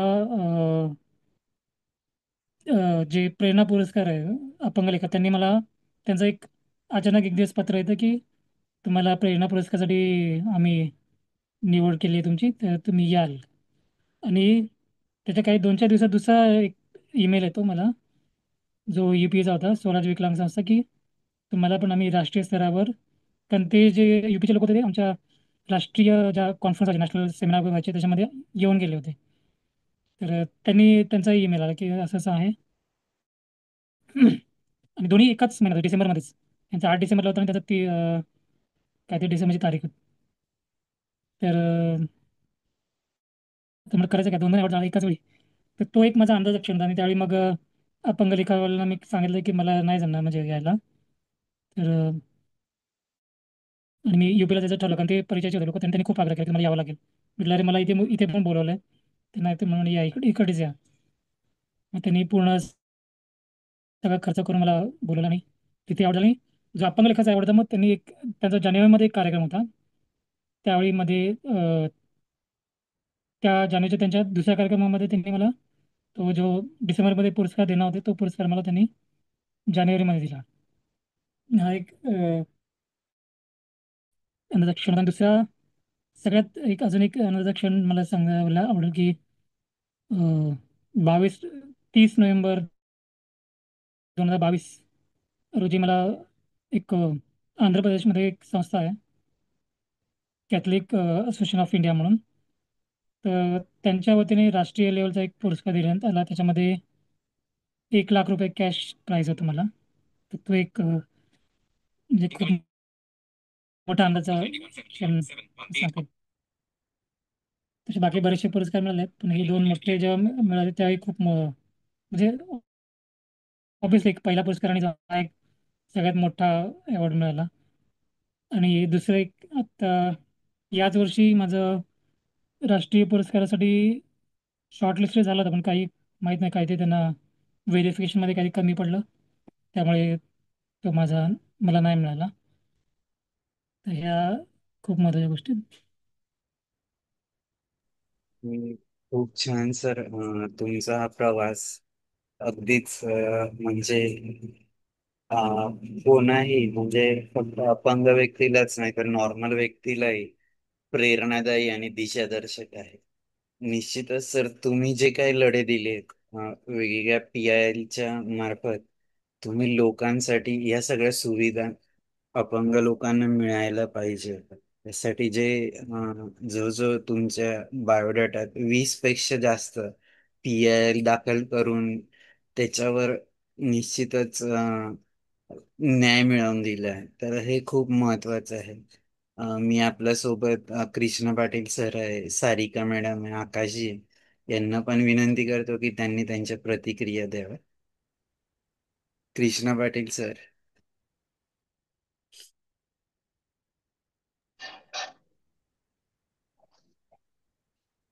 हा बोला कृष्ण पाटील सर.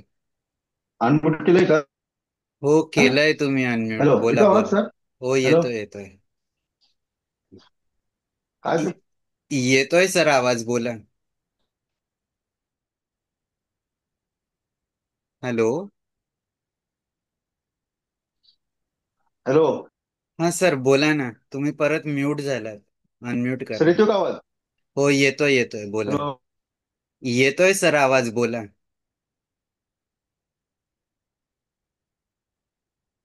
परत तुम्ही म्यूट केलं वाटतं. सर अनम्यूट करून बोला सर, तुम्ही परत म्यूट झालात. हा, आता झालं का अनम्यूट? हो झालंय, बोला. हा. हा. सर्वप्रथम मी संकल्प फाउंडेशन आणि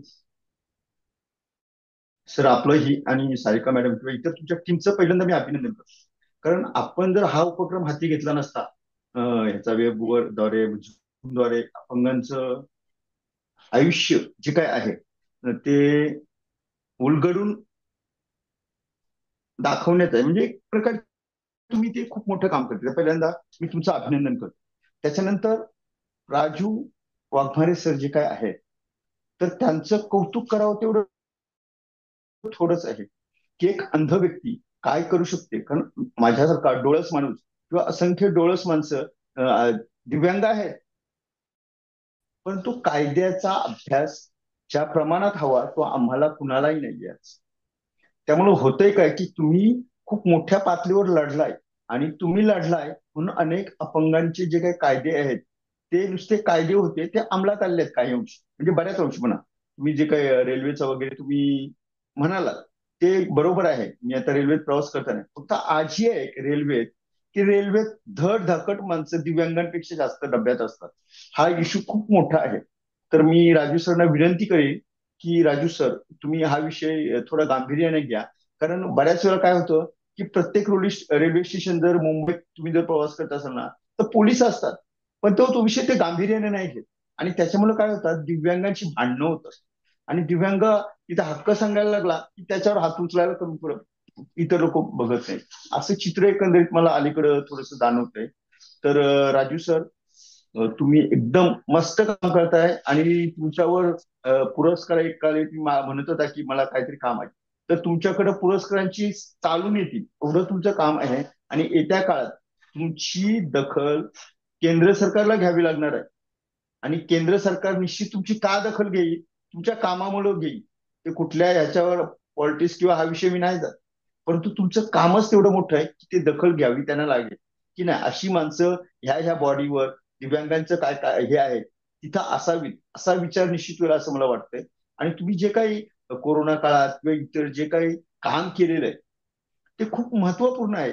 आणि तुमची जी काही म्हणजे उदाहरणार्थ महाराष्ट्राबाहेर पण तुम्ही कनेक्टेड आहात आणि तिथेही विशेषतः 1 लाख रुपयाचा पुरस्कार मिळणं ही खूप मोठी गोष्ट आहे सर. आणि त्याबद्दल मी स्वतः अभिनंदन उशिरा का होईना करेन, पण मला याचा अभिमान आहे की नाही आमचा दिव्यांग खूप मोठा माणूस आहे. त्याच्याकडे फक्त डोळे नाहीत म्हणून तुम्ही बघू नका. कदाचित माझं थोडंसं लांबत असेल सर, मग मी थांबतो. पण राजू सरांचं मी खूप खूप अभिनंदन. थँक्यू कृष्णाजी. धन्यवाद कृष्णा पाटील सर, सारिका मॅडम, आकाशजी.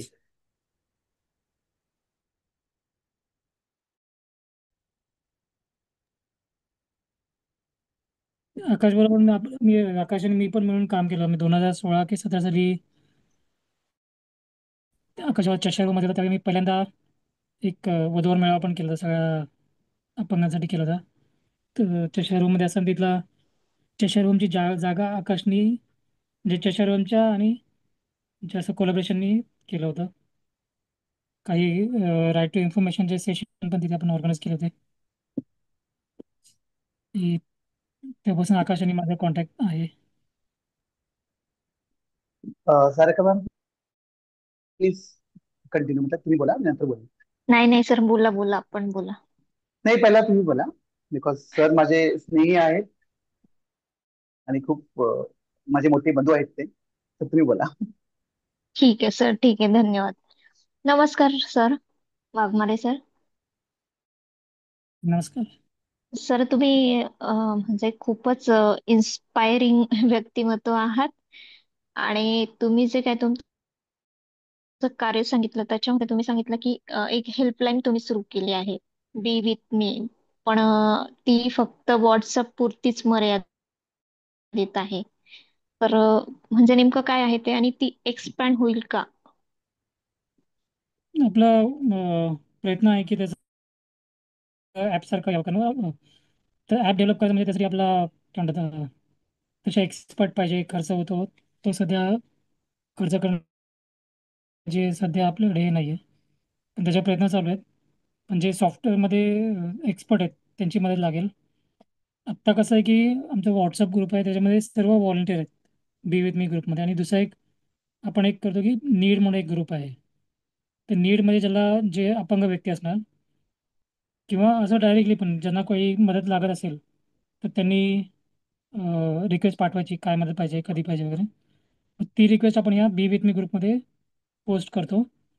आणि त्यातला कोणता व्हॉलंटियर जर आपली सेवा देण्यास जे इच्छुक असेल, त्याला वेळ असेल, तर तो व्यक्ती त्या अपंग व्यक्तीला संपर्क करेल आणि त्याला जे काय मदत हवी असेल ती करेल. असं सध्या काम चालतंय. मग कधी कोणाच्या सोबत जायचं आहे हॉस्पिटलमध्ये रायटरसाठी किंवा अभ्यास करायला किंवा शॉपिंगला कोणा जायचं असेल, अशा गोष्टी तिथे सध्या चालू आहेत.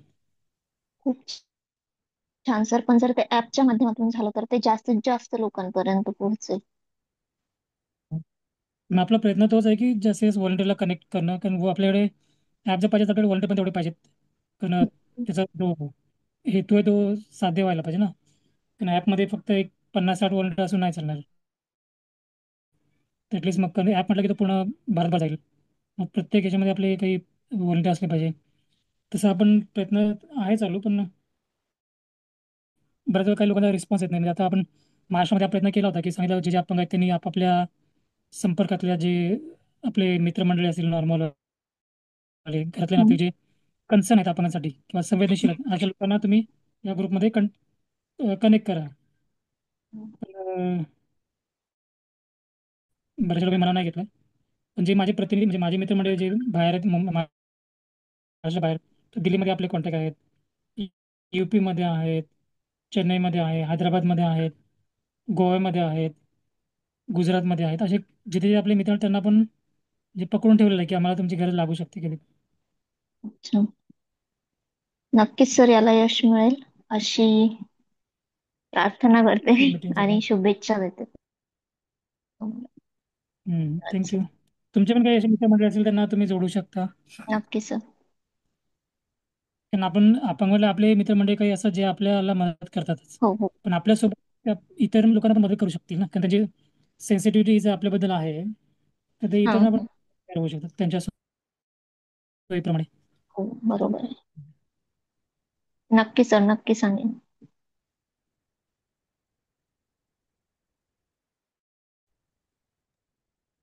धन्यवाद सारिका मॅडम. आकाश सर. ओके. सो नमस्ते सर्वांना.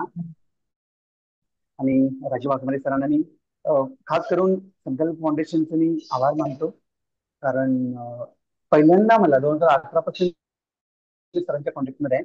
पण त्याचं बालपण काय होतं, कुठल्या स्ट्रगल मधनं गेले, मला ऐकायची खूप क्युरियोसिटी होती. मला like I was very excited to listen his life journey. आणि जेव्हा तेव्हा मी भेटायचो कामाच्या निमित्ताने, त्यांच्या ऑफिसमध्ये मी भेटायचो.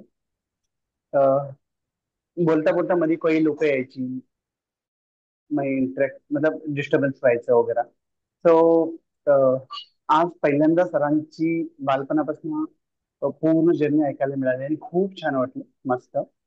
आणि सर एक अशी व्यक्तिमत्व आहे की त्यांना ना कुठल्या अवॉर्डची गरज आहे. मी त्यांना एकदा कोविडमध्ये कॉल केलं होतं, कारण की ते मला खूप हेल्प केलं कोविडमध्ये. ऍक्च्युली त्यांचं आणि माझं कोऑर्डिनेशन इतकं स्ट्रॉंग आहे की मला कुठल्याही गोष्टीची गरज असेल किंवा कुठल्याही गायडन्स सपोर्टची गरज असेल तर मी त्यांना कॉल करतो की सर मला मला असं असं करायचं आहे, की तुम्ही काय सजेस्ट कराल. सो खूप प्रेमळपणे आणि खूप प्रामाणिकपणे सगळ्या गोष्टी ते मला शेअर करतात किंवा गाईड करतात, मार्गदर्शन देतात. आणि जसं मी बोललो की ते माझे उत्तम स्नेही आहेत. आणि त्या पलीकडे जाऊन मला मोठा भाऊ नाही आहे तर एक माझे मोठे बंधू आहेत.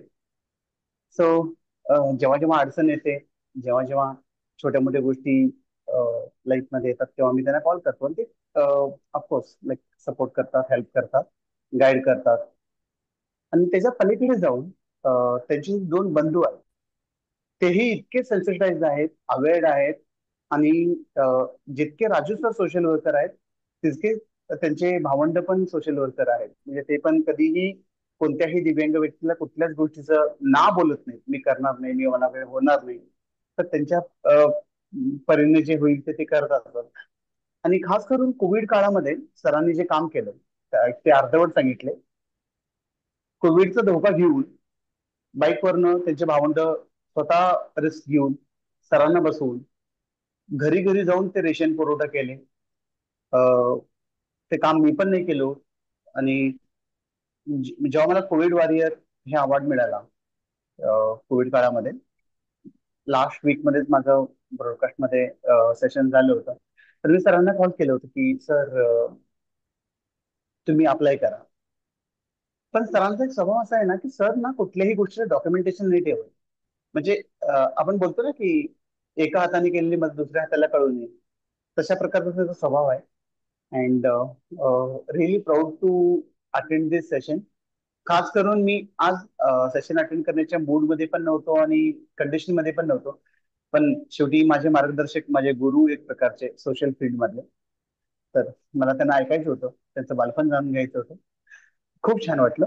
अँड ऑब्विसली मुंबई आणि उपनगरातील अनेक संस्था त्यांना सेशनसाठी बोलवतात, अपंगांच्या कायद्याबद्दल किंवा अपंगांच्या अ, नियमावली किंवा अपंगांसाठी जे असलेल्या सुविधाबद्दल, सरकारी योजनांबद्दल. आणि ते फ्री ऑफ कॉस्ट येतात आणि फ्री सर्व्हिस देतात. स्वतःचा ट्रॅव्हलिंग खर्च स्वतः करून येतात, वेळात वेळ काढून. अ, बोलण्यासारखं खूप काही आहे. सरांसोबत मी खूप आम्ही एक वधूवर परिचय मेळावा केलो होतो. सर बोलले होते, जस्ट मगाशी बोलले, ते एक्सप्लेन केले की वधूवर परिचय मेळावा आमचा झाला होता. खूप सक्सेसफुल इव्हेंट. त्याच्यामध्ये सरांच्या आशीर्वादाने, सरांच्या गायडन्समुळेच ते इव्हेंट झाला. आणि त्यातून मला अभिमान वाटतो की 5 लोकांची लग्न झाली आणि ते आज सक्सेसफुली आपलं मॅरिड लाईफ जगतात. त्याच्यानंतर मी अनेक वेळेस सरांना इन्व्हाइट करत असतो. सर येत असतात, बोलत असतात, लोकांना मार्गदर्शन करत असतात. सो संकल्प फाउंडेशनचं मनपूर्वक धन्यवाद की तुम्ही अशा महान व्यक्तींना बोलवता आणि ह्यातून एक प्रेरणा मिळते, इन्स्पिरेशन मिळतं आणि माझ्यासारख्या तरुण कार्यकर्त्यांना खूप काही शिकायला मिळतं. धन्यवाद. धन्यवाद आकाश सर. राजू सरांची ओळख मला राजश्री पाटील मॅडम आणि ॲडव्होकेट प्राची निलावर मॅडम यांनी करून दिली. आम्ही एक 3 महिन्यापूर्वी पॅनल डिस्कशन मध्ये राजू सरांना इन्व्हाइट केलं होतं ॲज अ एक्सपर्ट म्हणून फॉर RPWD ऍक्ट. आणि तेव्हापासून आमची ओळख झाली. आणि मी सहजच मागच्या आठवड्यात सरांना म्हटलं की तुम्ही संवाद सारथीच्या याच्यात बोलू शकतात का, आणि सरांनी लगेच परवानगी दिली. आणि मागच्याच एक 15 दिवसापूर्वी वेनसडेला सरांनी परत RPWD ऍक्ट पूर्णपणे अगदी सगळ्यांना समजेल अशा भाषेत समजावलं. त्याचं आपलं फेसबुक लाईव्ह पण आपण ठेवलं होतं आणि युट्यूबला पण टाकलं. तर सरांचं जसं आता आकाश सर म्हणत होते की त्यांचं जे एक्सपर्टाईज आहे अबाउट ऍक्ट, तर ते खूपच आहे. आणि कसं आहे ना की नुसतं न्याय नसून उपयोग नसतो, तर ते व्यवस्थित मांडणं. सॉरी आणि सर, मी इंटरेक्ट करतो. हा, बोला मला सर. हे सांगायचं आहे की भरपूर लोक ना प्रोफेशनल आहेत, की ना पैशासाठी करतात किंवा पैसे घेऊन करतात. पण राजू सर असे आहेत जे प्रत्येक वेळेस मोफत सर्वांसाठी म्हणजे जेव्हा जिथे जिथे गरज नाही आहे, जिथे जिथे म्हणजे असं वाटतं की पैसे देऊ शकत नाही एखादा व्यक्ती, तिथे ते येऊन सर्व्हिस देतात आणि खूप चांगल्या पद्धतीने त्याच डेडिकेशनने गाईड करतात, मार्गदर्शन करतात. तो हे मेन्शन करण्यासारखी गोष्ट आहे सर. नक्कीच सर. मला ते जाणवलं जेव्हा पहिलं लाईव्ह पॅनल डिस्कशन झालं. तर अगदी शेवटपर्यंत म्हणजे जवळजवळ 3-3.5 तास कार्यक्रम चालला लाईव्ह. तर शेवटपर्यंत राजू सर सर्वांच्या प्रश्नाचं उत्तर, आणि ते पण समर्पक असं की त्याचं सोल्युशन म्हणूनच सांगत होते. आणि तिथनच कळलं की खूपच प्रेरणादायी असं व्यक्तिमत्व आहे. आपण एकदा यांना बोलवूया, त्यांचा वेळ घेऊया. आणि आज तो योग जुळून आला. निश्चितच राजू सर, तुमच्यामुळे अ, बऱ्याच लोकांना, हे जे कोणी लोक आजचा वेबिनार बघतील, तर तुमच्याकडून निश्चितच दिशादर्शक असं त्यांना एक पथदर्शक असं रस्ता मिळणार आहे. आणि ज्यातनं त्यांच्या जीवनाच्या याच्यात आमूलाग्र बदल घडणार आहे असं निश्चितच वाटतं. सर, मी जास्त वेळ न घेता आज आपल्या या संवाद सारथीच्या समापनाच्या दिशेने जातो त्यापूर्वी तुम्हाला विनंती करतो की एक छोटासा संदेश सर्वांसाठी द्यावा. त्यानंतर आपण एक छोटीशी प्रार्थना घेऊया आणि निश्चितच परत ज्या ऊर्जेने तुमच्यासारखी लोक इथं येतात आणि आपला जीवन प्रवास शेअर करतात. हा जीवन प्रवास म्हणजे जसं मी सांगितलं की साध्या माणसांना म्हणजे जे नॉर्मल लोक आहे आणि अपंग व्यक्ती आहे दोघांनाही संघर्ष असतो, पण त्या संघर्षातून पण जेव्हा आपल्यासारखी व्यक्ती स्वतःला सिद्ध करते आणि फक्त स्वतःसाठी न जगता समाजासाठी काय करता येईल, काय देता येईल, जेव्हा अशा पद्धतीने मार्गक्रमण करत असते ते खूप पॉझिटिव्ह असतं सगळ्या समाजासाठी. त्यामुळे निश्चितच मी आमच्या संपूर्ण संकल्प फाउंडेशन संवाद सारथी परिवाराकडून आपले ऋण व्यक्त करतो आणि आपण पुढेही कायम संवादात राहूया. आणि तुम्ही तर कमिट केलं आहे की जिथं जिथं माझी गरज असेल मी तुमच्या सोबत आहे. तर निश्चितच सर तुमच्या ज्या ज्या ठिकाणी या माध्यमातून गरज पडेल आम्ही निश्चित तुम्हाला बोलवू आणि पुढेही आपण संवादात राहूया. मी तुम्हाला परत विनंती करतो की एक छोटासा संदेश द्यावा आणि त्यानंतर आपण प्रार्थनेने आजच्या या कार्यक्रमाची सांगता करावी. ओके. अजून एक 2-3 मिनिटं घेईन संदेशाच्या. असं की मी सांगितलं की माझ्या लहानपणीची परिस्थिती काय होती. पण जेव्हा मी 12वीला होतो आणि ग्रॅज्युएशन होतं त्यावेळी अशी एक वेळ होती की बसचं तिकीट माहिती आहे की ब्लाइंड बसचं तिकीट खूप कमी असतं. पण अशी एक वेळ होती की 2 रुपये पण माझ्या जवळ नव्हते कॉलेजला जायला माझ्याकडे. अशी परिस्थिती. पण एक ध्येय होतं की आपलं काहीतरी अशा लेवलला जायचं आहे. ते एक माझं ध्येय होतं. तर मी एकच सांगेन की जेव्हा म्हणजे आपली जी काही इच्छा असेल किंवा आपण ठरवतो असं काही नाही, जी आपली काही इच्छा असेल पण ती इच्छा तुमची स्ट्रॉंग असली पाहिजे की आपल्याला हे पाहिजे किंवा हे करायचं आहे. ही गोष्ट आपली स्ट्रॉंग असली पाहिजे. ती कशी होईल, कधी होईल, कोण करणार किंवा कसं करायचं या गोष्टीचं नाही विचारायचं. आपल्याला काय करायचं आहे आणि काय पाहिजे हे आपल्याला क्लिअर असलं पाहिजे. आणि सकारात्मक म्हणजे पॉझिटिव्ह थिंकिंग असलं पाहिजे की आपल्याला नाही आपल्याला हे पाहिजे पाहिजे. तर असा जर आपला विचार असेल आणि त्यावेळेस तुम्ही आपला प्रयत्न पण करावे, नुसतं विचार सुनी नाही पण ते साध्य करण्यासाठी पण आपला प्रयत्न करणं गरजेचं असतं. की तुम्हाला समजा म्हणजे कारण जसं एखाद्या ठिकाणी जायचं असेल तर आपल्याला आधी आपलं म्हणजे घरून निघावं लागतं, चालत जावं लागतं, बस पकडायची, रिक्षा, ट्रेन जे काय असेल, मग त्या ठिकाणी आपण पोहोचतो. तर ते आपण ठरवलं असतं की आपल्या इथे जायचं आहे म्हणून. मग त्यासाठी आपण ट्रेन, रिक्षा, चालत सगळ्या गोष्टीचा जे जे काही त्याचा यूज करून आपण त्या ठिकाणी पोहोचायचा प्रयत्न करत असतो. तर तसंच की जर तुमच्याकडे आपल्याकडे ध्येय जर असेल की आपल्याला हे करायचं आहे किंवा हे पाहिजे आणि एक पॉझिटिव्ह थिंकिंग त्यासोबत असलं की हे होईल, हे मला मिळवायचं आहे, तर त्याची नक्कीच ती गोष्ट घडू शकते आणि तुम्हाला तुमचं यश मिळू शकतं. कारण आत्ता पण जे मी उदाहरण सांगितलं माझ्या उदाहरणामध्ये पण तेच होतं. याच्याशिवाय एक अजून जर म्हणजे तुम्हाला जर तुमच्या काही निगेटिव्हिटी असतील किंवा अजून तुम्हाला पॉझिटिव्ह व्हायचं असेल त्यासाठी एक द सिक्रेट नावाची एक डॉक्युमेंटरी आहे 90 मिनिटाची. ती ओरिजिनली इंग्लिशमध्ये पण त्याचा हिंदी अनुवाद आहे.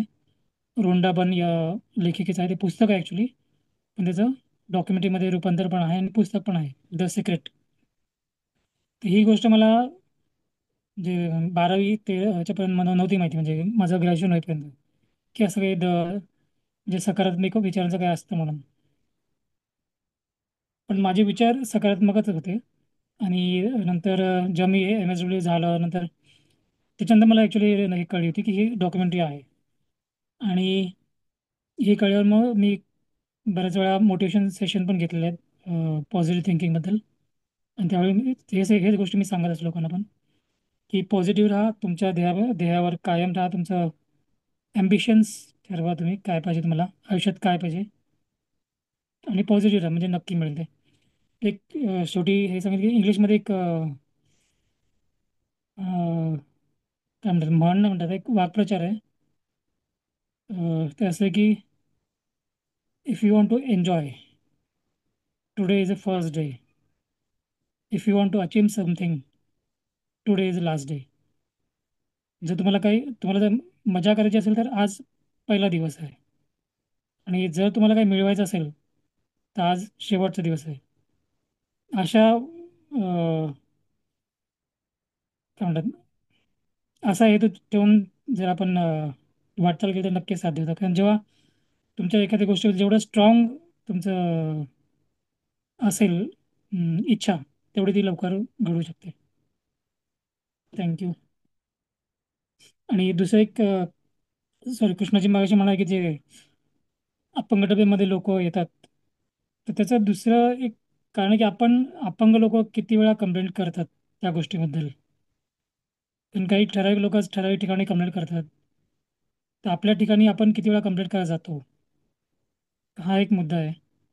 पण ज्यावेळी आपण कंप्लेंट करायला जाणार आहे, तोपर्यंत त्या स्टेशन मास्टरला कळणार नाही की काय प्रॉब्लेम. रेल्वेवाले म्हणतात की आमच्याकडे स्टाफ, ह्याच्याबद्दल पण आपण काम केलेलं आहे, पण रेल्वेचं म्हणणं आहे की आमच्याकडे स्टाफ कमी आहे. तर अशा काही मोठी तक्रार झाली की त्यावेळी ते लोक